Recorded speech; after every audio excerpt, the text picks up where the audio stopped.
Bon, première séance de la semaine, on part sur une séance haut du corps.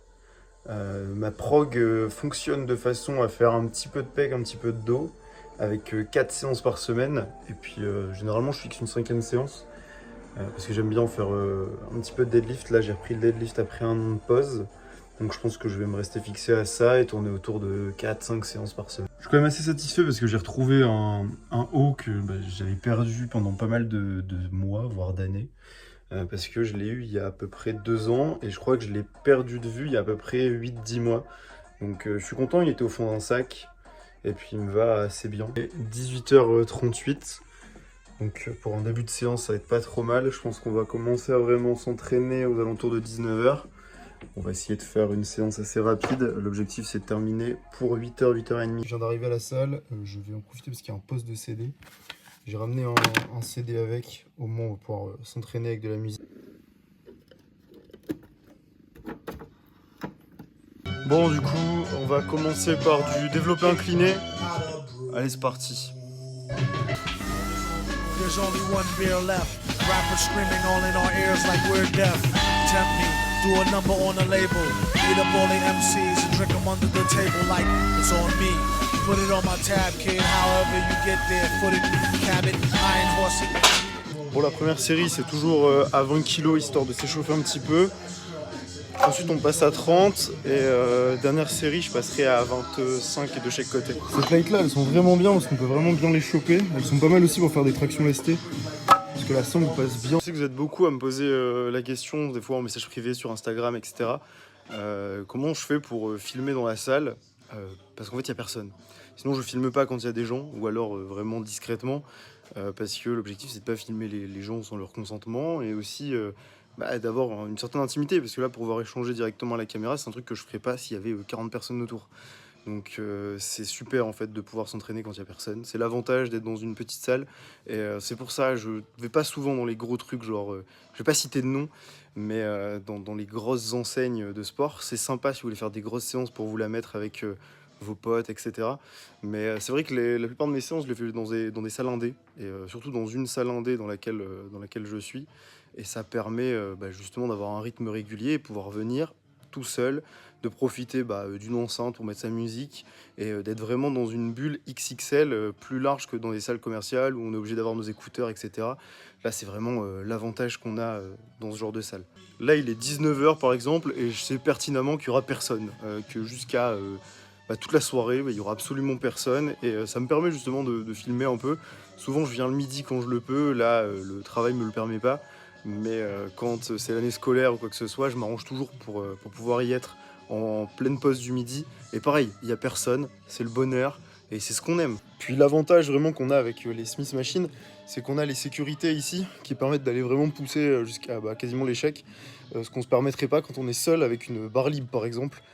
Je m'amuserais pas à faire un RM au développé couché.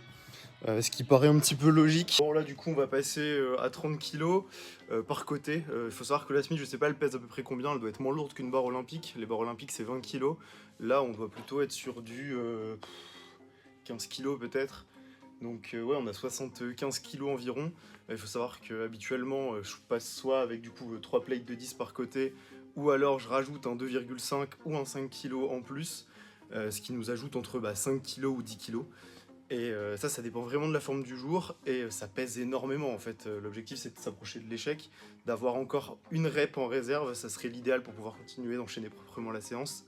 Donc on va voir ce que ça va donner. Je pense que je vais taper autour de 10 reps. Est-ce que je vais être à 9 reps ou à 12 reps? Ça on verra bien.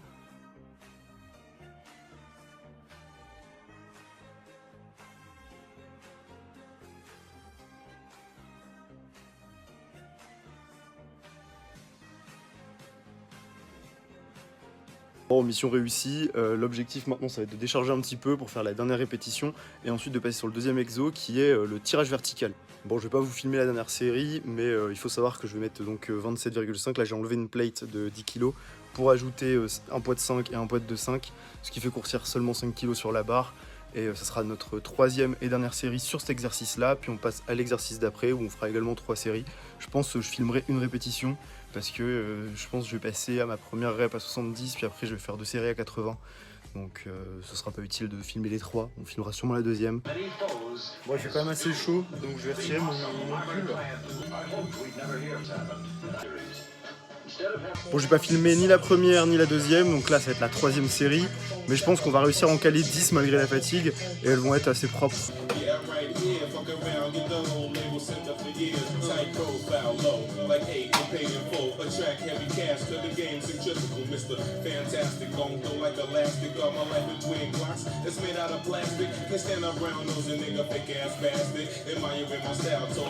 Bon, on va pouvoir passer au prochain exo.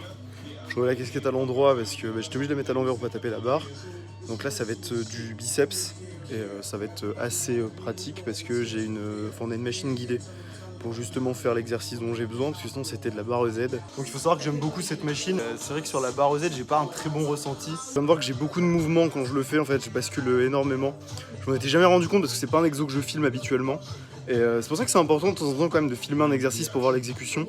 Là j'ai vu que je bascule énormément, donc là je vais travailler la stabilité dessus. Je vais rester au même poids parce que je me balade quand même, et je vais pouvoir m'entraîner à rester vraiment stable. Je vais passer sur mes 2 derniers exos et ça va être de l'élévation frontale et de l'élévation latérale. Pour l'élévation frontale ça va être donc du 10 kg par main et je vais le faire en unilatéral, c'est-à-dire que je vais faire les 10 reps d'un côté et puis 10 reps de l'autre. Ensuite pour l'élévation latérale par contre ça va être une pyramide où je vais commencer à 7,5, passer à 10, puis passer à 12,5 et redescendre à 10, puis redescendre à 7,5. Je vais pas les filmer, mais voilà, pour que vous ayez un peu mon programme, c'est comme ça que je fonctionne sur cette séance de début de semaine. Ok, donc là on est en fin de séance, j'ai réussi à taper la séance en 1h15. On a respecté le timing, j'avais dit à peu près 1 heure. Je sais que quand je m'entraîne, souvent selon la séance, selon le nombre d'exercices, selon à peu près le temps de repos aussi, c'est vrai que j'essaie de le respecter, mais parfois j'ai tendance à déborder. Je tourne entre 1 heure et 1h15. Là on a fait 1h10 pour être exact, donc on est totalement dans le timing, on a réussi à caler 5 exos et puis c'est pas dégueu.